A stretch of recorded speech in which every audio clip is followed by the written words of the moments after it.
Bismillahirrahmanirrahim. Assalamualaikum warahmatullahi wabarakatuh.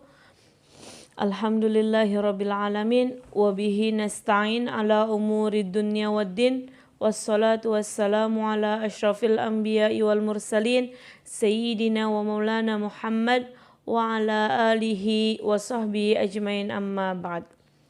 Para jamaah sekalian, alhamdulillah kita dapat bertemu lagi walaupun tidak saling bertatap muka dalam majlis pelajaran sejarah kebudayaan Islam. Sebelum kita melanjutkan pelajaran kita dari yang minggu lalu, marilah kita buka pertemuan kali ini dengan mengambil barakah pembacaan suratul Fatihah. Mudah-mudahan dengan pembacaan suratul Fatihah ini Allah memberikan kita ilmu yang manfaat, ilmu yang barakah, yang bisa memberikan manfaat buat kita semua. Amin amin ya rabbal alamin. Ila hadhihi niyah wa ala kulli niyatin salihah ila hadratin Nabil Mustafa Rasulullah sallallahu alaihi wasallam bisirril Fatihah. A'udzu billahi minasyaitonir rajim. Bismillahirrahmanirrahim. Alhamdulillahirabbil alamin. Arrahmanir rahim. Maliki yaumiddin. Iyyaka na'budu wa iyyaka nasta'in. Ihdinas siratal mustaqim. Siratal ladzina an'amta 'alaihim ghairil maghdubi 'alaihim waladdallin. Amin. Al-Fatihah yang kedua kita bacakan Al-Fatihah untuk pengarang kitab ini. Mudah-mudahan Allah ampuni segala dosanya dan mudah-mudahan ilmu yang kita pelajari, ilmu yang kita ambil dari kitab ini membawa pahala untuk pengarangnya dan membawa barokah bagi kita yang mempelajarinya. Al-Fatihah. A'udzu billahi minasyaitonir rajim. Bismillahirrahmanirrahim. Alhamdulillahirabbil alamin. Arrahmanir rahim. Maliki yaumiddin. Iyyaka na'budu wa iyyaka nasta'in.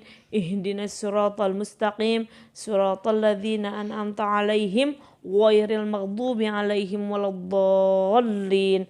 Amin.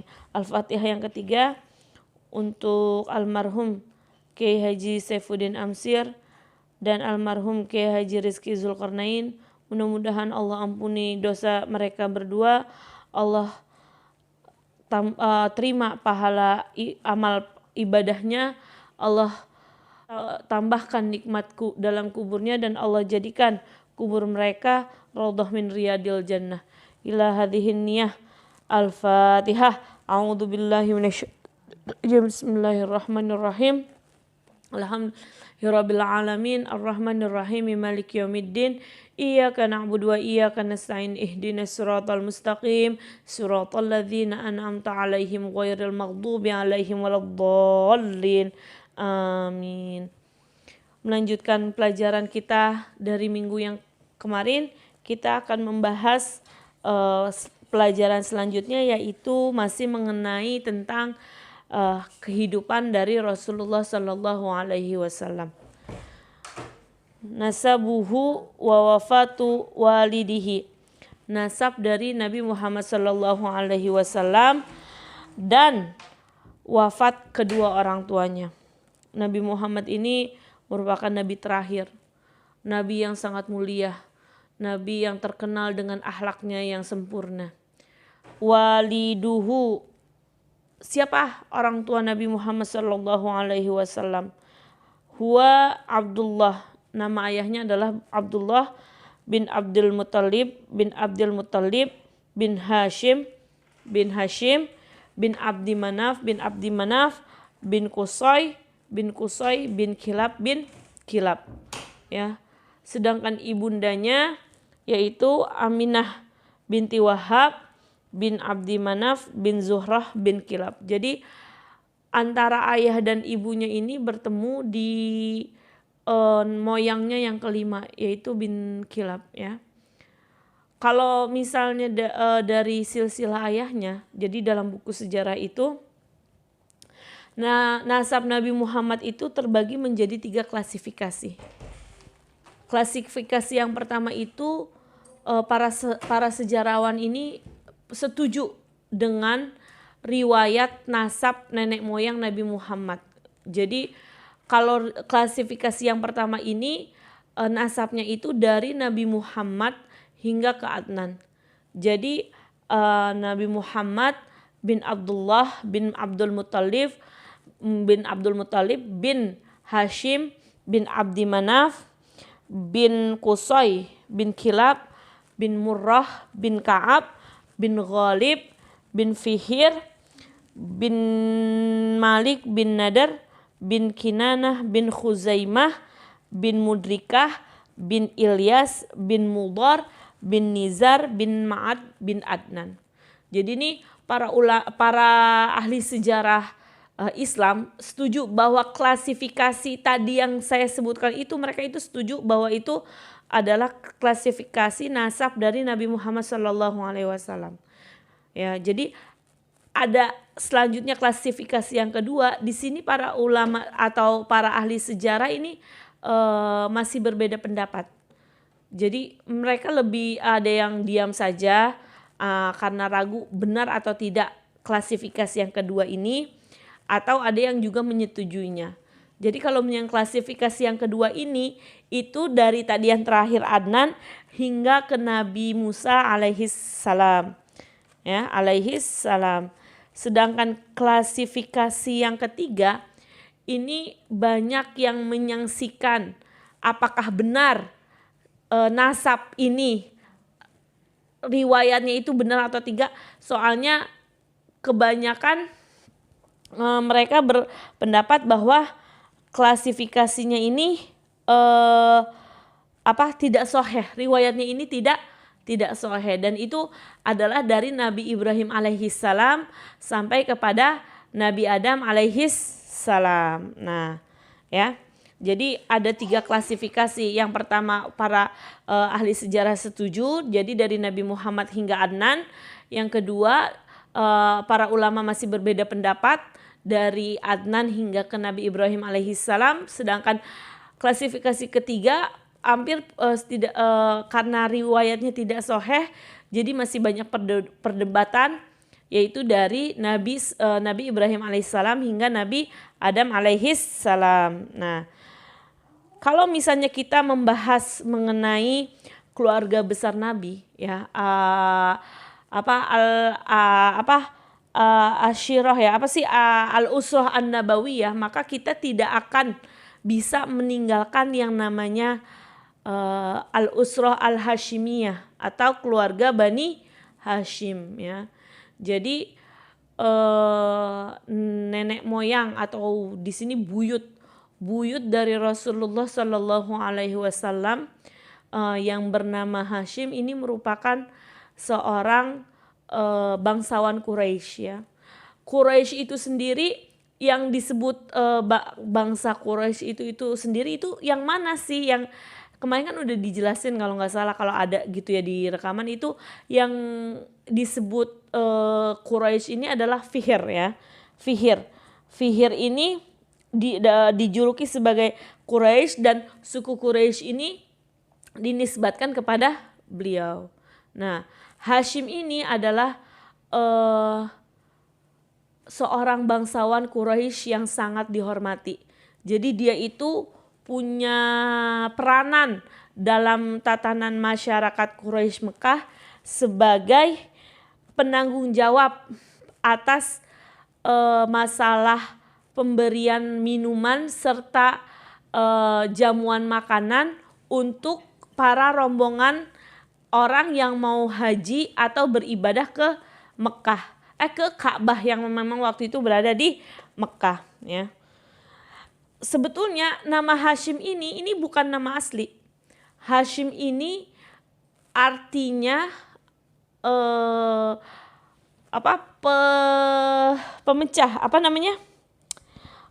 peremuk, ya, artinya peremuk, diambil dari kata hasyama yang artinya meremukan, ya. Jadi pas masa tersebut, jadi ini Hashim ini dia itu suka meremukan roti. Nanti jadi dia kan yang suka menyajikan makanan untuk para tamu yang datang beribadah ke Ka'bah ya. Jadi ada roti yang namanya itu asarit ya, roti yang makanan namanya asarit. Jadi itu roti itu asarit ini adalah roti yang diremukan terus dicampur dengan kuah sup ya, lalu dituang dengan kuah sup. Nah, karena Hashim ini sering dia meremukan roti, maka diberi gelar Hashim. Nama aslinya sendiri bukan Hashim, tapi nama aslinya sendiri adalah Ammar ya. Jadi Ammar ini atau Hashim ini adalah pemimpin Bani Hashimiyah. Jadi keluarga Nabi itu terkenal dengan keluarga Bani Hashim. Nah, Hashim ini nih orang, jadi nama aslinya Ammar, tapi karena dia menjamu orang-orang dengan roti kering yang diremukan, maka diberi gelar nama Hashim ya. Jadi itu asarit itu pada masa tersebut itu bisa dikatakan sebagai makanan paling enak yang disajikan oleh Bani Hashim itu oleh Hashim ini sebagai penanggung jawab penerima rombongan orang yang bertamu ke Ka'bah. Nah, selain itu Hashim ini juga yang pertama kali menyerukan kepada golongan Quraisy, suku Quraisy untuk melakukan rihlah atau perjalanan perdagangan pada waktu syita dan shaif ya. Jadi waktu itu Hashim ini mengajak suku Quraisy untuk melakukan perjalanan syita atau perjalanan rihlah perdagangan pada musim dingin ini ke negeri-negeri Syam. Kalau sekarang negeri Syam itu kisaran Libanon, Suriah, Yordan dan Palestina ya. Ataupun juga menyerukan untuk melakukan perjalanan perdagangan shaif di musim panas. Kalau misalnya tadi syita ke negeri Syam, maka shaif ini ke negeri Yaman. Makanya kan dalam Al-Qur'an juga Allah memuliakan suku Quraisy karena mereka itu melakukan perdagangan, orang yang melakukan perdagangan di musim dingin dan musim panas. Bismillahirrahmanirrahim. Li'ila fi Quraisyin ila fihim rihlatash syita'i was shaif. Nah, seperti itu. Jadi Hashimlah yang menyerukan pertama kali untuk kaum Quraisy agar melakukan perjalanan perdagangan pada musim dingin dan musim panas. Nah, ketika beliau melakukan suatu perjalanan ya, ketika beliau melakukan satu perjalanan, beliau itu meninggal di Gaza ya, di Gaza. Gaza itu sekarang di Palestina ya, di Palestina. Ketika beliau sedang melakukan perjalanan di perdagangan di Gaza, beliau meninggal. Pada saat itu pada saat itu istrinya itu meninggal. Istrinya yang ada di Madinah yang sedang mengandung Abdul Muthalib meninggal ya. Yang namanya mungkin seorang saudagar ya, jarang pulang gitu ya. Jadi ini keluarga Hashim ibarat kata kurang mengerti, tidak tahu bahwa Hashim ini mempunyai keturunan ya yang berada di Madinah, yang nanti yang bernama Abdul Muthalib. Jadi Abdul Muthalib itu bapaknya meninggal, beliau masih ada di dalam kandungan. Sama seperti Nabi Muhammad SAW, beliau belum lahir tapi bapaknya sudah meninggal. Nah, jadi itu kehebatan seorang Hashim ya. Jadi beliau mencetuskan pertama kali perdagangan syita dan shaif. Terus juga beliau seorang bangsawan Quraisy yang sangat berwibawa, yang menyambut para tamu yang datang ke Ka'bah. Nah, berlanjut ke Abdul Muthalib. Kenapa namanya Abdul Muthalib? Nama kakek dari Nabi Muhammad SAW ini aslinya bukan bernama Abdul Muthalib. Abdul Muthalib ini itu ada ceritanya kenapa beliau dinamakan Abdul Muthalib. Jadi Abdul Muthalib ini nama aslinya itu adalah Syaibah. Jadi Abdul Muthalib diberi nama oleh ibunya Syaibah. Tadi kan ayahnya meninggal, si Hashim meninggal ketika Abdul Muthalib masih dalam kandungannya. Jadi yang memberikan nama kepada Abdul Muthalib ini adalah ibunya. Dan Abdul Muthalib nama aslinya adalah Syaibah. Syaibah ini artinya uban.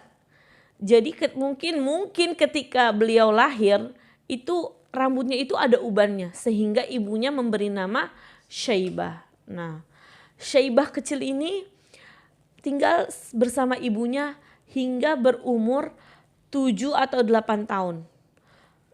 Ketika beliau sudah berumur 7 atau 8 tahun, tiba-tiba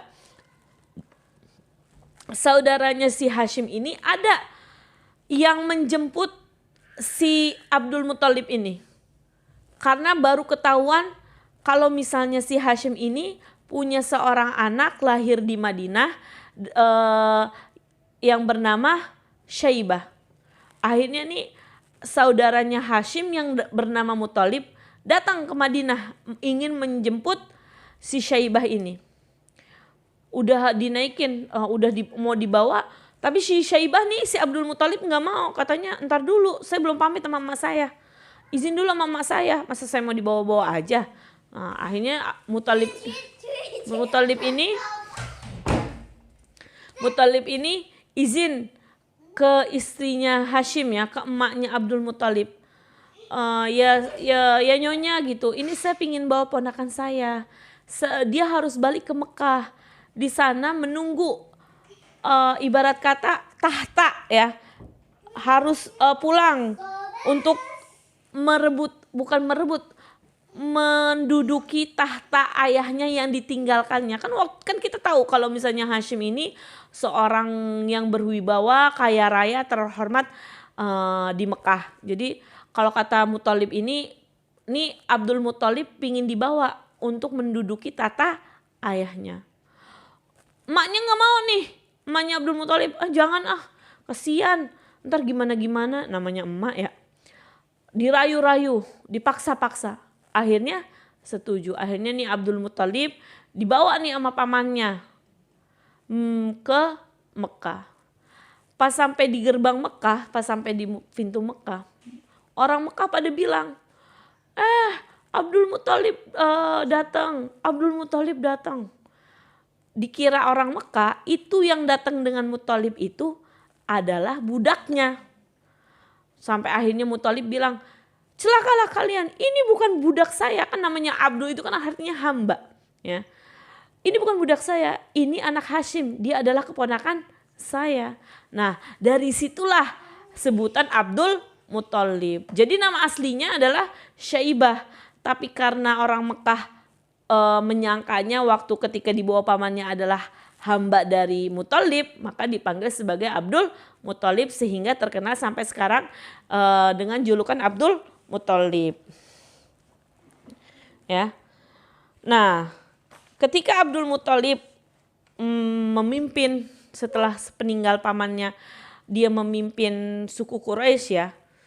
Itu ada dua hal penting yang terjadi yang berkaitan dengan Baitullah, Yang pertama adalah berkaitan dengan penggalian sumur Zam-Zam. Ini kita masih membahas tentang nasab ya. Jadi ini sekilas tahulah Bani Hashim. Kenapa keluarga Nabi itu disebut sebagai Bani Hashim? Apa kemuliaan seorang Hashim ini? Terus kita hanya mendengar Abdul Muthalib itu kakek Nabi yang mengasuh Nabi. Tapi apa peranan seorang Abdul Muthalib di tengah-tengah kaumnya? Jadi Abdul Muthalib ini punya dua peranan penting terkait dengan masalah Baitullah. Yang pertama adalah tadi masalah yang terkait dengan air Zam-Zam. Jadi ini si Abdul Muthalib ini pernah bermimpi. Dalam mimpinya itu dia disuruh menggali sumur Zam-Zam. Dikasih tahu tuh dalam mimpinya letaknya di mana. Pas dia bangun, dia gali tuh tempat yang muncul dalam dirinya. pas dia gali banyak barang yang dia temukan, peninggalan-peninggalan orang Jurhum. Orang Jurhum itu salah satu bangsa Arab yang tertua. Ya, jadi bangsa Arab itu kan macam-macam ya. Nah, Bani Jurhum ini salah satu yang tertua. Ya.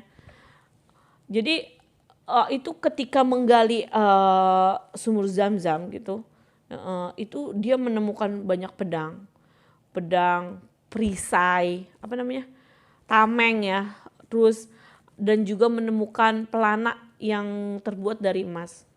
Ketika menemukan barang tersebut, ini barang ditempa lagi nih sama Abdul Muthalib, yang tadi pedang, tameng dari apa gitu, itu dibuat menjadi pintu Ka'bah, sedangkan pelana yang terbuat dari emas itu dia lebur, dia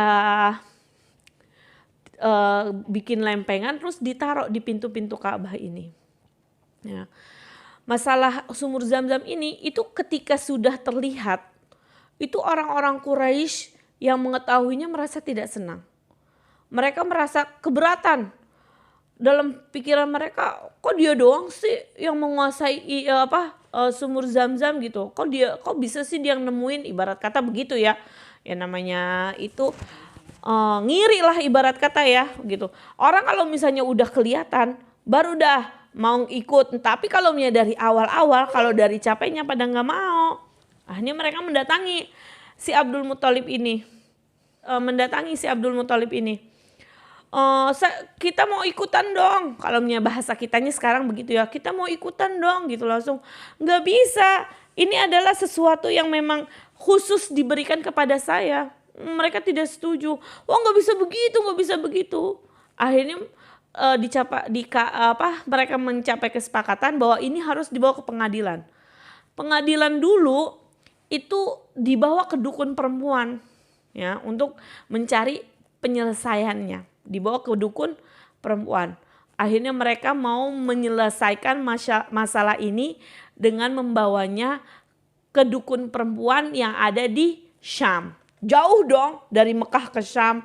Syam itu kan tadi kan disebutin. Kalau sekarang tuh ibarat kata daerah Palestina, daerah Suriah, Yordan atau Libanon gitu ya. Jadi dibawa. Nah di tengah perjalanan mereka kehabisan air.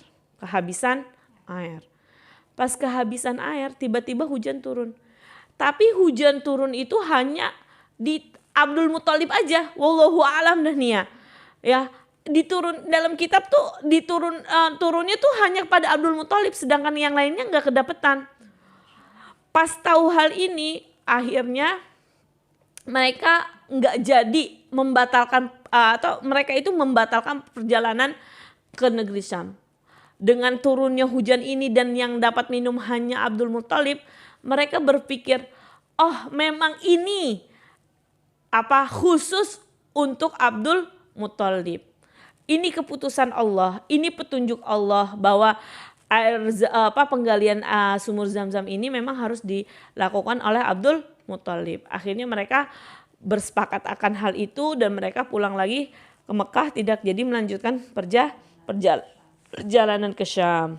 Nah, karena hal ini di sini Abdul Muthalib bernazar. Nazarnya ini menjadi sesuatu hal yang masyhur. Masyhurnya kenapa? Karena ketika hal ini selesai, Abdul Muthalib ini bernazar kalau dia punya 10 orang anak dan ketika mereka sudah balik, maka salah satu anaknya akan disembelih, akan dikurbankan di samping Ka'bah. Sebagaimana kita tahu ya, ayahnya Nabi Muhammad kan yang kejadian 10 kali yang digantikan dengan 100 ekor onta. Nah, itu tuh kejadian itu karena nazar yang ini ya. Jadi karena urusan sumur Zam-Zam selesai, akhirnya Abdul Muthalib bernazar bahwa kalau misalnya dia punya 10 orang anak dan sudah mencapai akil balik, maka salah satunya akan dikorbankan untuk disembelih di samping Ka'bah. Ya, itu peristiwa pertama Abdul Muthalib yang berkaitan dengan sumur Zam-Zam. Sedangkan kaitan kedua Abdul Muthalib dengan Baitullah, maksudnya dengan Baitullah, yaitu dengan peristiwa tahun gajah. Jadi tahun gajah itu terjadi sekitar 50 atau 55 hari menjelang kelahiran Nabi Muhammad SAW. Ya. Jadi menjelang kelahiran Nabi Muhammad 50 atau 55 hari kelahiran Nabi Muhammad itu ada sebuah kejadian yang disebut sebagai tahun gajah. Kan Nabi Muhammad itu dilahirkan pas tahun gajah ya. Nah, ini jadi ada seorang, dia wakil umum dari Raja Najasyi yang bertempat di Yaman, namanya Abrahah As-Saba Al-Habasyi ya. Kalau kita dulu bocah disebutnya Raja Abrahah, tapi yang dia ini sebetulnya wakil umum yang ditempatkan di daerah Yaman. Jadi waktu itu tuh si Abrahah ini melihat banyak orang-orang Arab. Yaman kan Arab ya. Jadi banyak orang-orang Arab yang pergi ke Mekah atau mendatangi Ka'bah. Karena dia ngerasa iri nih si Abrahah. Ini nih asal mula terjadinya tahun gajah ya. Jadi karena si Abrahah ini merasa iri, akhirnya dia membangun banyak gereja di Yaman. Dia berharap orang-orang itu enggak lagi pergi ke Ka'bah di Mekah, tapi mendatangi gereja-gereja yang dia bangun di Yaman. Tepatnya di kota San'ah. Sekarang itu kota San'ah itu ibu kota dari negara Yaman ya. Ibu kota dari negara Yaman. Ya, jadi dibangun gereja-gereja. Pas gitu ini ada satu orang dari Bani Kinanah ya. Dari Bani Kinanah yang tahu nih niat buruk si Abrahah ini. Tahu niat buruknya nih orang dari Bani Kinanah malam-malam ngedatengin tuh gereja. Dia bawa kotoran. Itu kiblat dari gereja-gereja itu dia peperin kotoran. Akhirnya Raja Abrahah tahu. Lah dia marah. Akhirnya dia mau invasi ya, mau menyerang, udah itu aja bahasanya. Balas dendam, mau menyerang kota Makkah. Ya, dipersiapkan 60.000 pasukan bergajah. Gajahnya nggak tahu ada berapa, pokoknya itu ada 60.000 personel. Ya, dibawa gajah-gajah yang terbaik. Dari Yaman jalan duk. Jadi akhirnya mereka tiba ya, belum nyampe di Mekah tapi mereka tiba di Wadi Muhasir. Jadi itu ada Wadi Muhasir, tempat antara Musdalifah dan Mina. Tiba-tiba gajahnya pada berhenti semua di situ. Kok nggak mau jalan? Ketika gajahnya diarahin ke arah Mekah, mereka diem. Tapi kalau misalnya diarahin ke bukan ke arah Mekah, mereka mau jalan. Akhirnya tuh gajah tiba-tiba diem aja tuh di situ. Lalu kuasa Allah mengirimkan.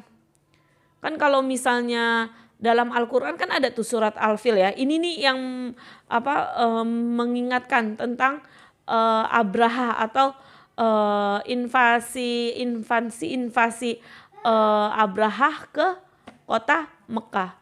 Ya, Bismillahirrahmanirrahim. Alam tara kaifa fa'ala rabbuka bi ashabil fil.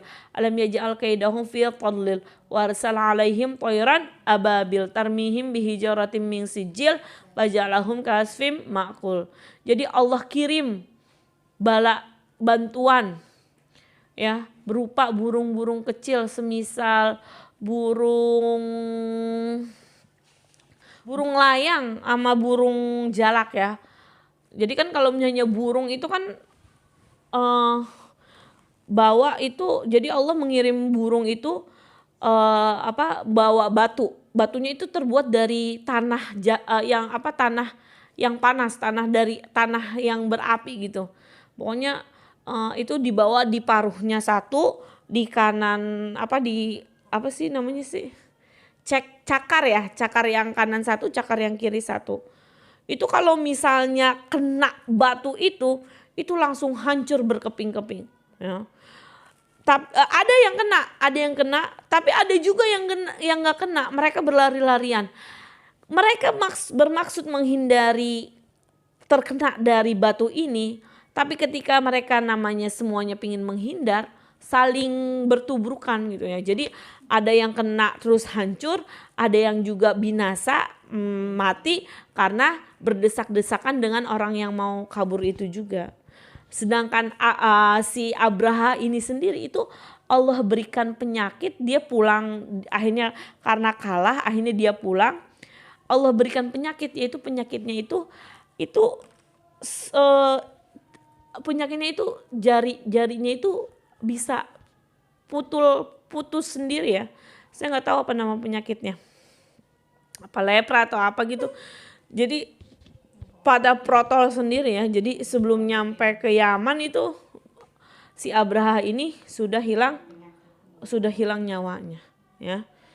Nah, jadi itu dua kejadian penting yang terjadi pada masa Abdul Muthalib yang berkaitan dengan Baitullah. Yang pertama masalah urusan Zamzam, yang kedua adalah masalah tahun gajah ini. Jadi Nabi Muhammad itu lahir pas tahun gajah ya.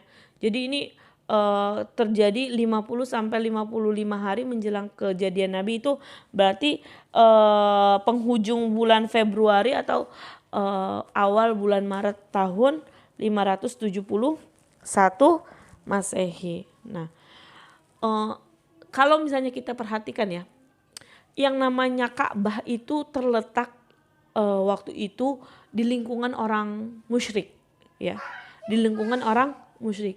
Tapi tidak pernah satu kali pun Ka'bah itu dikuasain oleh orang musyrik. Sedangkan Baitul Maqdis itu lingkungannya itu orang muslim ya. Tapi Baitul Maqdis itu 2 kali dikuasai oleh orang musyrik. Yang pertama masa Nebukadnezar itu berapa tahun sebelum Masehi, yang kedua itu dikuasai oleh orang-orang Romawi. Ya. Jadi Baitul Maqdis yang memang dikeliling orang muslim itu dikuasai oleh non muslim, orang-orang musyrik itu sebanyak 2 kali. Sedangkan Ka'bah walaupun dikelilingi oleh orang musyrik tapi tidak pernah sekalipun dikuasai oleh orang musyrik ya. Jadi Nabi Muhammad ini punya ayah namanya Abdullah ya, namanya Abdullah. Di sini di kitab disebutkan walaqad tuwaffiya walidahu wa huwa fi batni ummihi wa umruhu 18 sanatan wa dufina bil Madinah wa lam yatruk lahu syai'an minal mal. Di sini dijelaskan bahwa Nabi Muhammad itu bapaknya meninggal ketika masih di dalam perut ibunya.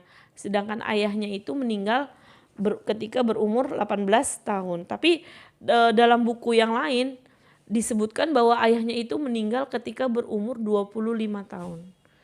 Jadi yang namanya Abdullah, ayah dari Nabi Muhammad ini dijodohkan dengan Aminah binti Wahab. Abdullah ini anak yang paling dicintai oleh Abdul Muthalib. Ganteng. Ya iyalah Nabi Muhammad ganteng, berarti kan bapaknya ganteng. Ya. Ganteng, akhlaknya bagus, ya. Pokoknya berwibawa. Jadi ini Abdullah ini sangat dicintai oleh Abdul Muthalib. Nah, jadi ya kembali ke yang tadi ya. Jadi kan Abdul Muthalib pernah bernazar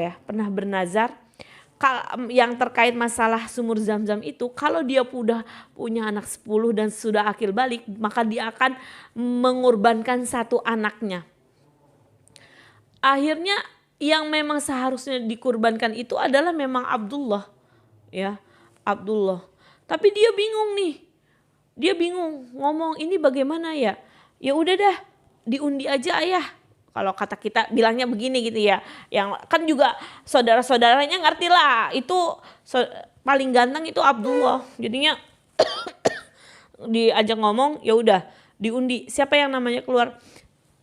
Ketika yang namanya keluar, ya memang yang keluar itu adalah nama Abdullah. Akhirnya Abdullah dibawa oleh Abdul Muthalib ini menuju Ka'bah.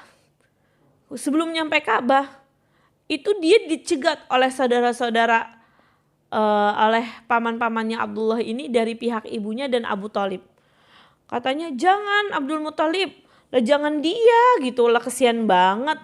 Terus kalau kata Abdul Muthalib, ini kita bahasa kita ya lah, terus ini gimana ya? Lah saya udah nazar, masa saya nggak penuhi nazar saya gitu langsung. Ya udah dah, ayo kita cari bantuan menyelesaikan permasalahan. Datang ke dukun perempuan, datangin. Nih datang. Ini bagaimana ini? Saya punya nazar, diceritain dah tuh. Saya punya nazar seperti ini, seperti ini, seperti ini. Langsung kalau kata tuh dukun perempuan, ya udah dah. Kalau kayak gitu, ambil anak panah, ya. Tulis nama Abdullah. Tulis di satu anak panah nama Abdullah, yang satu 10 ekor onta. Nah dulu kan penebusan pas masa zaman dulu itu penebusan nyawa itu dengan membayar 10 ekor onta. Akhirnya ditulis, diundi, dicabut lagi yang keluar siapa? Abdullah 10 ekor onta. Yang dicabut, yang keluar nama Abdullah lagi. Diulang lagi, pokoknya kalau menyatu kata dukun, pokoknya pokoknya kalau keluar nama Abdullah terus, tambahin lagi 10, tambahin 10. Akhirnya sampai 100 ekor onta. Baru yang kecabut adalah, yang keluar adalah tulisan 100 ekor onta. Akhirnya ditebus dengan 100 ekor onta itu. Jadi itu 100 ekor onta dibiarin tuh sama si Abdul Muthalib. Kalau kata Abdul Muthalib, udah siap aja dah yang mau ngambil tuh 100 ekor onta. Mau hewan kayak mau manusia, siapa aja yang mau boleh diambil. Akhirnya Abdullah selamat. Setelah itu dinikahkan dengan jodoh pilihan ayahnya, Aminah binti Wahab, yang saat itu juga merupakan ibarat kata sekarang paling cantik kembang desa, primadona. Jadi kembali lagi, jadi di kitab ini disebutkan bahwa Abdullah itu meninggal berumur 18 tahun. Tapi di kitab yang lain, Abdullah ini meninggal ketika berumur 25 tahun ketika beliau sedang melakukan perjalanan perdagangan ke negeri Syam, ya. Jadi sedang melakukan perjalanan sampai di Madinah, beliau sakit, akhirnya dimakamkan di sana, ya. Dimakamkan di Madinah, ya. Wiladatuhu wa radha'atuhu. Kita kembali ke kitab, ya. Kita kembali ke kitab. Wiladatuhu wa radha'atuhu. Kelahiran dari Nabi Muhammad SAW dan persusuan Nabi Muhammad SAW. Jadi kalau di dalam kitab ini, ya, disebutkan bahwa Nabi Muhammad SAW itu dilahirkan pada tanggal 12 Rabiul Awal tahun Gajah. Tapi dalam kitab yang lain itu disebutkan bahwa Nabi Muhammad itu dilahirkan hari Senin tanggal 9 Rabiul Awal atau bertepatan dengan tanggal 20 atau 22 April tahun 570 Masehi, ya. Ini pendapat Mahmud Pasha, seorang ahli falak, dan Sulaiman Al-Mansur Furi, ya. Jadi ada berbeda pendapat, ya. Jadi dalam kitab ini disebut Nabi Muhammad lahir itu pada tanggal 12 Rabiul Awal, tapi dalam kitab yang lain disebutkan bahwa Nabi Muhammad itu lahir pada tanggal 9 Rabiul Awal, ya. Ketika Nabi Muhammad dilahirkan itu Aminah langsung mengabari mertuanya, ya, Abdul Muthalib. Dikabarkan bahwa cucunya, anaknya Abdullah ini telah lahir. Dengan penuh rasa kegembiraan, Abdul Muthalib membawa cucunya Muhammad yang baru lahir menuju Ka'bah.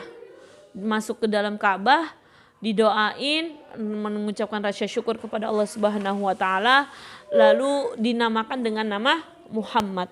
Jadi kalau misalnya Nabi Muhammad itu nama yang terkenal di langit adalah Ahmad. kalau misalnya di bumi adalah Muhammad ya. Padahal pas masanya itu nama Muhammad itu jarang ya yang menggunakan nggak begitu populer ya. Yang populer itu Umar. Jadi beliau diberikan nama Muhammad oleh kakeknya Abdul Muthalib. Yang pertama kali menyusuinya itu adalah ibunya. Selanjutnya yang menyusui Nabi Muhammad itu adalah Thuwaibah. Thuwaibah ini adalah seorang hamba dari Abu Lahab. Jadi ini saya pernah dengar cerita dari ayahnya Munya ya, suami saya. Jadi itu hari Senin ketika Muhammad lahir, ketika Nabi Muhammad SAW lahir, itu Abu Lahab senang. Abu Lahab senang, dia mengizinkan hamba sahayanya, budaknya untuk menyusui Nabi Muhammad ini. Sehingga nanti Abu Lahab itu kan udah jaminan di neraka ya. Jadi itu ceritanya itu nanti itu pas hari Senin itu nanti di neraka itu Abu Lahab itu akan mendapatkan keringanan siksaan pada hari Senin saja. Soalnya kenapa? Karena ketika Nabi Muhammad lahir, beliau merasa senang dengan kelahiran ponakannya itu. Ya. Wa summiya amu wiladati amul fil li anna malikal habasya arsala amu wiladati jaishan ila makkata li hadmil ka'bati wa kana fihi filun azimun wa ahlaqallahu al-jaisya ikraman liwiladatin nabi sallallahu alaihi wasallam, dan dinamakan tahun kelahiran Nabi itu sebagai tahun gajah. Jadi Allah mengutus bala tentaranya untuk menghancurkan Abraha beserta pasukannya untuk menghormati kelahiran Nabi Muhammad sallallahu alaihi wasallam. Terkait dengan masalah persusuan ini, jadi orang-orang Quraisy atau orang-orang penduduk Mekah pada saat itu sudah menjadi kebiasaan ya. Mereka tidak disusui oleh ibunya, tapi mereka dibawa oleh orang-orang yang menerima menyusukan untuk dibayar gitu. Jadi mereka dibawa ke rumah yang bersedia menyusui ke daerah pegunungan itu supaya mereka tidak terkontaminasi oleh bakteri-bakteri yang menyebar di kota Makkah pada saat itu. Terus juga mereka dibawa ke pegunungan supaya mereka mendapatkan ASI yang lebih baik, supaya tubuh mereka kuat dan seperti itu. Nah, jadi ini ada kisahnya. Jadi Halimatus Sa'diyah ini waktu itu tuh sedang masa pacaklik. Dia berserta anaknya dan suaminya dengan menaiki untanya bersama rombongan perempuan-perempuan lain. Itu turun gunung. Mereka berniat untuk mencari bayi-bayi yang mau disusui oleh mereka. Ya. Ketika rombongan yang pada turun gunung, ketika mereka disodorkan Nabi Muhammad SAW, mereka itu semua pada menolaknya. Karena apa? Karena Nabi Muhammad ini yatim. Mereka menyusui itu kan karena mau menerima imbalan ya.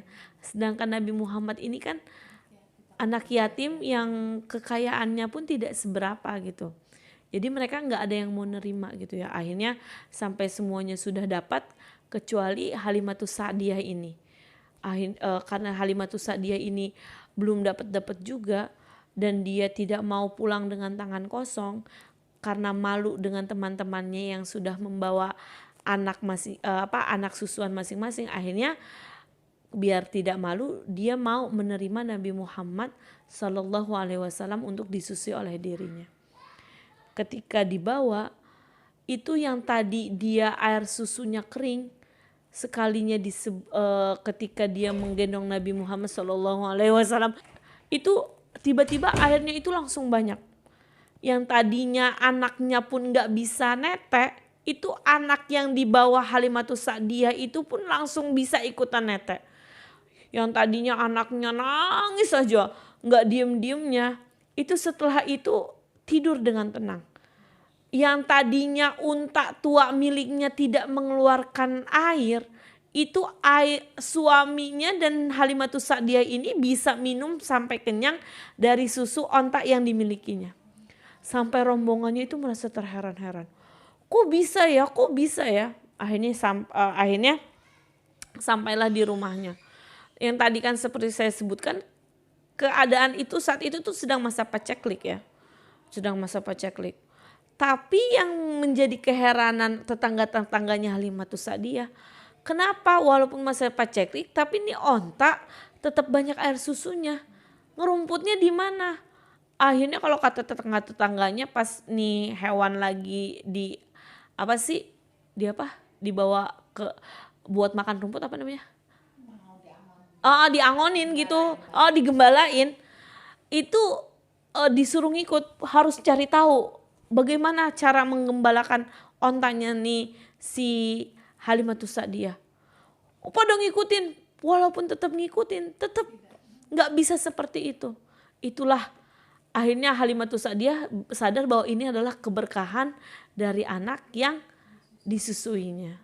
Ya, akhirnya pas tiba waktunya dikembalikan, tapi Halimatus Sa'diyah karena tetap ingin merasakan keberkahan dari Nabi Muhammad SAW, dia sampai memohon kepada Aminah agar tetap bisa merawat Nabi Muhammad SAW. Akhirnya diizinkan lagi oleh Aminah sampai Nabi Muhammad berusia 4 tahun.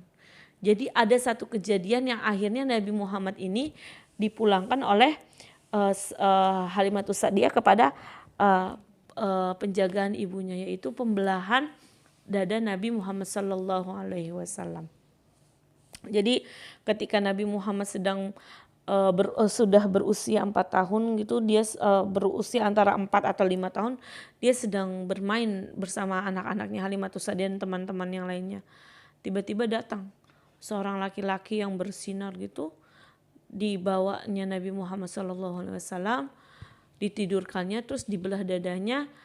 Dari jantungnya itu ada segumpal darah, segumpal daging yang merupakan penyakit hati. Kalau misalnya itu nggak dihilangkan, nanti maka orang itu tetap bakal ada punya penyakit hati. Ya, diambil tuh daging yang namanya penyakit gitu, yang merupakan penyakit hati, dicuci di air zam-zam di dalam mangkuk yang terbuat dari emas. Udah selesai dimasukin lagi oleh malaikat Jibril, dijahit. Anak-anak yang melihatnya kaget dong, takut, pulang berlari menceritakannya kepada Halimatus Sa'diyah. Akhirnya Halimatus Sa'diyah mengembalikan Nabi Muhammad SAW kepada ibunya Siti Aminah ketika berusia 4 atau sekitar 5 tahunan ya. Nah, Nabi Muhammad SAW diasuh oleh ibunya hanya selama 2 tahun. Hingga berumur 6 tahun, ibunya mengajak Nabi Muhammad beserta Abdul Muthalib menziarahi makam suaminya. Akhirnya pulang dari Madinah, Aminah sakit dan meninggal dan dimakamkan di Abwa. Sepeninggal ibunya, akhirnya kepengasuhan Nabi Muhammad dilakukan oleh kakeknya yang bernama Abdul Muthalib. Ya, betapa sedihnya Abdul Muthalib, anaknya meninggal. Akhirnya cucu kesayangan ibunya meninggal. Jadi itu Abdul Muthalib itu sangat mengistimewakan Nabi Muhammad SAW. Dia lebih mementingkan urusan Nabi Muhammad dibandingkan urusan anak-anaknya yang lainnya. Saking sayangnya Abdul Muthalib kepada Nabi Muhammad SAW. Tapi pada usia 8 tahun 20 hari, kakeknya pun meninggal dunia. Akhirnya setelah kakeknya meninggal dunia, maka Nabi Muhammad diasuh oleh pamannya yang bernama Abu Thalib. Ya, seperti itu saja. Jadi Nabi Muhammad itu merupakan keturunan yang mulia ya, dari bangsa Quraisy, mempunyai kakek yang hebat, mempunyai buyut yang hebat pula. Ya, jadi itu sejarah ringkasan fase awal dari masa kehidupan Nabi Muhammad SAW. Jadi sampai dia diasuh oleh pamannya yang bernama Abu Thalib. Wallahu a'lam bishawab. Mudah-mudahan banyak manfaatnya dan mudah-mudahan bisa dipahami dengan baik. Selanjutnya itu kita akan membahas tentang ini kan tadi yang wafatu ummihi wa hadonatuhu, tentang wafat ibunya ya, dan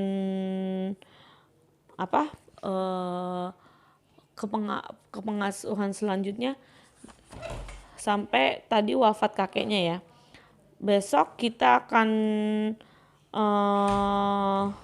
membahas tentang pekerjaan Nabi dan perjalanan pekerjaan Nabi ya. Jadi pekerjaan Nabi sebelum beliau menjadi Nabi Muhammad sebelum beliau diangkat menjadi Nabi SAW. Ya. Tugasnya kan kemarin sudah meringkas. Saya mau kasih tugas. Apa coba tugasnya? Saya mau kalian cari tahu. Tadi kan saya membahas tentang klasifikasi nasab Nabi ya. Jadi ada 3. Itu coba yang klasifikasi pertama tadi kan saya sebutin.